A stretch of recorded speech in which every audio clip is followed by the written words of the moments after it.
When dumb TikTokers mess with Mexican cartel, this is already such a bad idea. These social media morons publicly insulted Mexican cartels, with El Pirata setting the scene for why this is a dumb idea. Born April 2000 in the state of Sinaloa, the pirate was from one of Mexico's most dangerous states. Both his mother and father left him at birth, leading to a difficult life full of alcohol addiction, although ironically this made him a social media superstar. El Pirata had his friend film him drinking from a bottle, pairing it with the aftermath of when it all kicked in.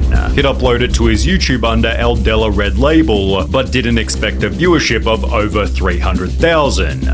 How did that get so many views? People just wanted to see him get drunk? I don't understand. He realized that his excesses were pleasing to the internet, he knew what his shortcut to popularity was, turning like for something like this bad, like getting drunk as a funny thing on the internet, like totally messes up like your whole future. If after TikTok you want to do like a normal job, like this is just so dumb. Into a profession.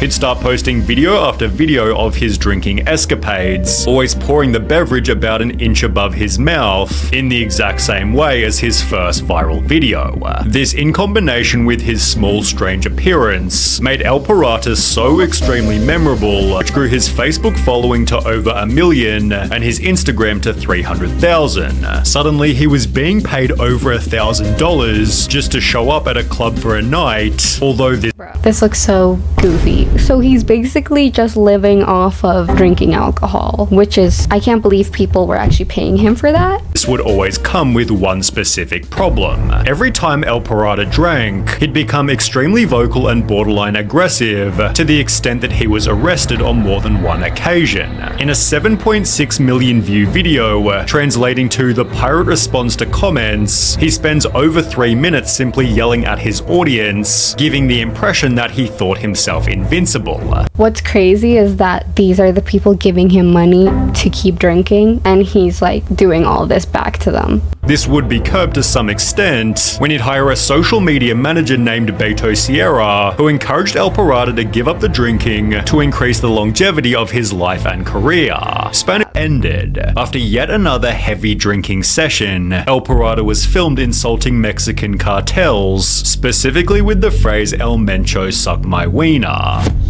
El Mencho. Ooh, that is a bad thing to do. I don't know if he just posts these while he's drunk. The Mexican cartel is way too hardcore to be saying this stuff about them. Head of the CJNG, aka Mexico's second most powerful cartel. His capture offers a bounty of $10 million, as he's considered one of Mexico's most dangerous people. Therefore, El Pirata's callout was not a smart thing to say about a man who'll execute your whole family based on not much more than a rumor. Yeah, that man does not care. He just has zero regard for human life. But what about free speech? It doesn't exist to the cartels, which have been linked to the murder of at least 12 journalists this past year. Is that not a big enough sign? Literally no one can speak their name, and they know it. El Pirata seemed to think very little of his call-out, as on the 18th of December 2017, he went about his day as if it were any other. As the evening drew closer, El Pirata met with Hot Spanish Vlogs and Ben El Gringo, preparing for what was supposed to be another fun night on the town. In fact, El Pirata was having such a good time, he'd post the location of where he was headed, telling him, "This is the start to almost like half of these like media people's deaths that I see.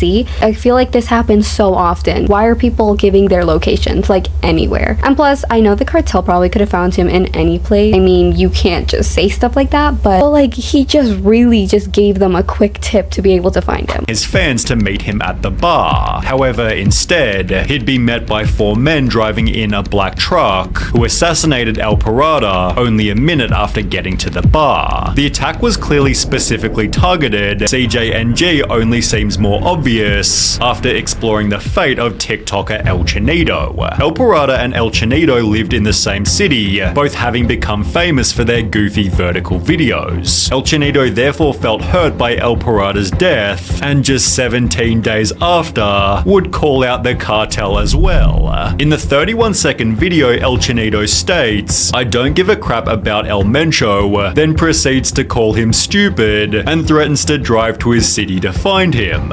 threatening this man is so stupid.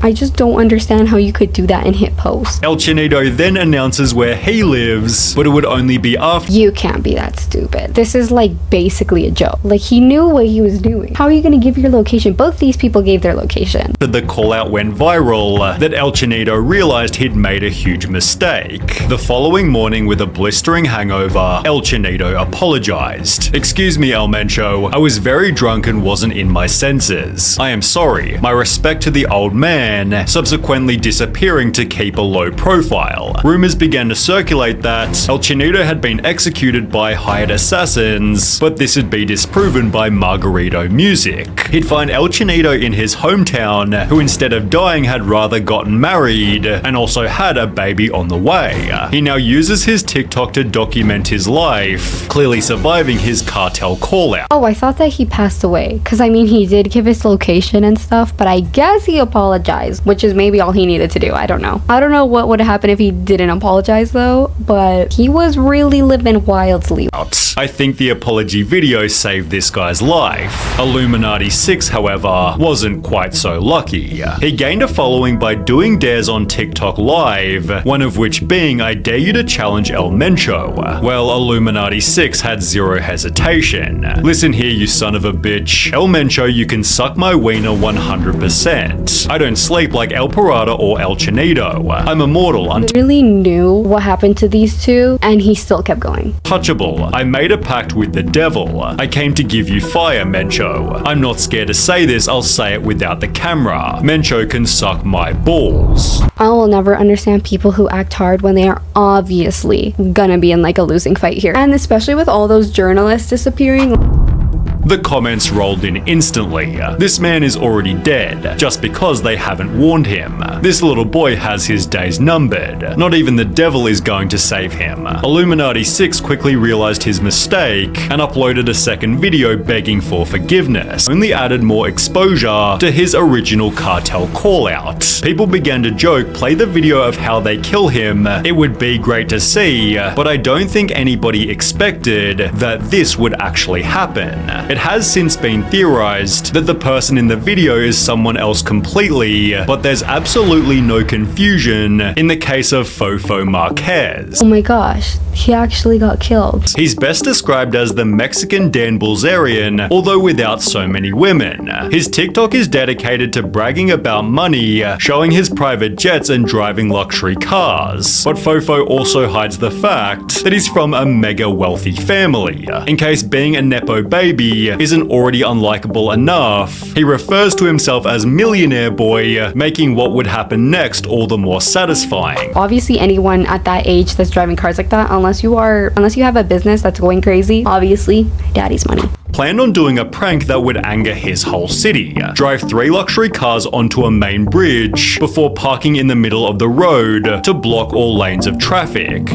I literally just have to say how much I genuinely hate TikTok or shorts pranks. They are so icky and like annoying to watch. I hate them, especially like these brain rot stupid ones that literally do nothing but inconvenience people, and I don't understand how people could genuinely enjoy that content. He and his friends get out of the cars. Fofo proceeds to state, "We have closed it for ourselves. This is what I want to demonstrate, what money and power can do. We've been here for several minutes. Power my butt. This guy is literally just using his dad's money. What power? Let's do some TikTok dances. Look, look, look, this right here is power. I am the king of Mexico." Fofo put it on his TikTok expecting a positive response, and while it gained 10 million views in under 24 hours, its virality was due to all the wrong reasons. Thank you, Fofo, you are an example for me. It is an inspiration to study and never be like you, but his terrible prank reached further than social media. Mayor Pablo Lemus threatened to bring charges against him for blocking traffic and endangering drivers on the road. After the rebuke, Marquez went back to social media to publicly apologize. It stated in his apology, "My comments about money and power were perhaps stupid, and I'll happily pay whatever fine I'm given." But the mayor responded to the apology by saying Marquez would have to complete community service, cleaning up below the very bridge he shut down.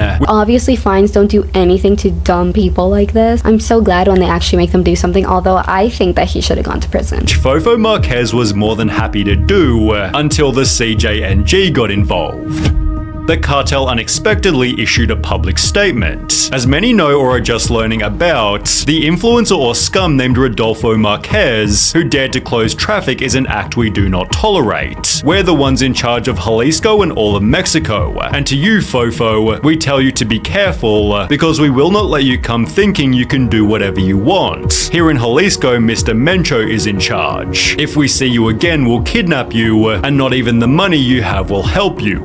I don't know why they're saying this though. Do they like care about the people that he was annoying, or are they showing their power? I didn't think that like stupid prank would have anything to do with the cartel. I was kind of confused why they were mentioning it, but that's bad for him. Sincerely, CJNG. 6 days later, YouTuber Dominguero met up with Fofo, who was hiding out in his parents' mansion and being protected by 30 security guards. Throughout the interview, Fofo states, rich people are the most intelligent people, only making him even more hated. Rich people are the smartest people, said by a kid who inherited more than half of what he has. Why is he like continuing? You're getting a genuine like threat by the cartel. Why are you still going about your power? Despite Fofo's extreme arrogance, the CJNG never wound up hurting him. However, just 6 months ago, he brutally beat a woman during a traffic conflict in the parking lot of a shopping center. As a result, he's currently in prison, but that's still a better outcome than what happened to Pamela Montenegro. She played a character on YouTube named Nana Palucas, initially posting innocent videos where, for example, she'd interview random shoppers. However, her content slowly made a political shift, interviewing government officials about the problems created by Mexico's cartels. Well, Pamela also owned a restaurant named A Todos Los Santos, around which the cartel began hanging banners accusing Pamela of colluding with the government. Incredibly, even after this, she continued making her videos and working at the restaurant, although as you might expect, it didn't end well. During one of her shifts in the evening, 2 men walked in and each ordered a beer before shooting Pamela point blank and fleeing the scene immediately. When security officers arrived at the scene after 7 p.m., the 36-year-old woman had already died. A member of the Acapulco cartel was tried for her murder, but was dismissed on the grounds of insufficient evidence, ironically acting as an example of the political corruption she often discussed. In Mexico, you can't even make fun of politics without being murdered now. I can't believe that they did that. Anyways, that was crazy. I really hope that you guys enjoyed this video, and I'll see you all next time. Bye!